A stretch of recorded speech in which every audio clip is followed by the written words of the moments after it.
Jazzpunk, a new comedy from Necrophone Games, defies the categories into which we often file these sorts of things. You could easily mistake its handful of missions and objectives for a linear experience, completed and forgotten in a couple of hours or so.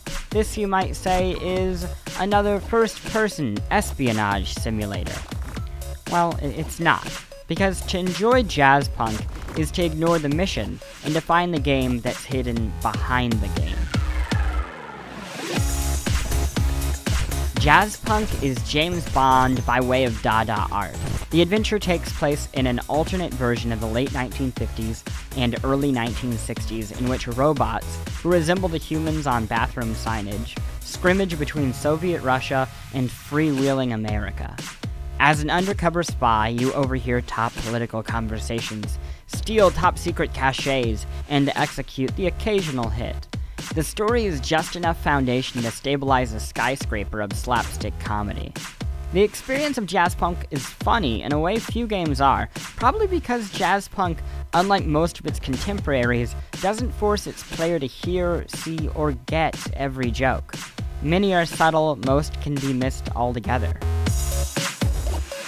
There's no death in the game and no punishment for playing it incorrectly, so jokes are never repeated, diminishing with each delivery.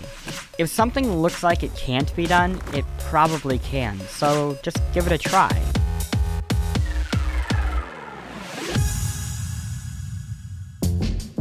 The mission of Jazzpunk, if you choose to accept it, is to forget the mission entirely.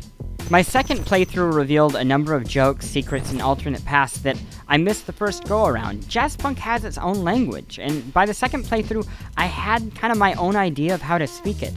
The game even lets the player find and deliver their own punchlines. For example, early in the game, a photograph was needed to validate a security camera. Now, you could use a photo of a human, or you could photocopy your butt, and then you could take that photocopy of your butt and hold it up to the camera, and then your security would be validated as one Mr. Butts.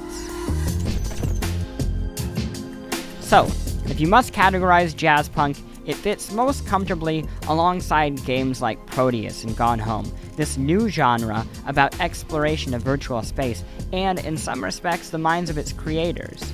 Jazzpunk doesn't aspire to be an excellent shooter or platformer. It aspires to have a conversation with the player, and in this case, it's a great one.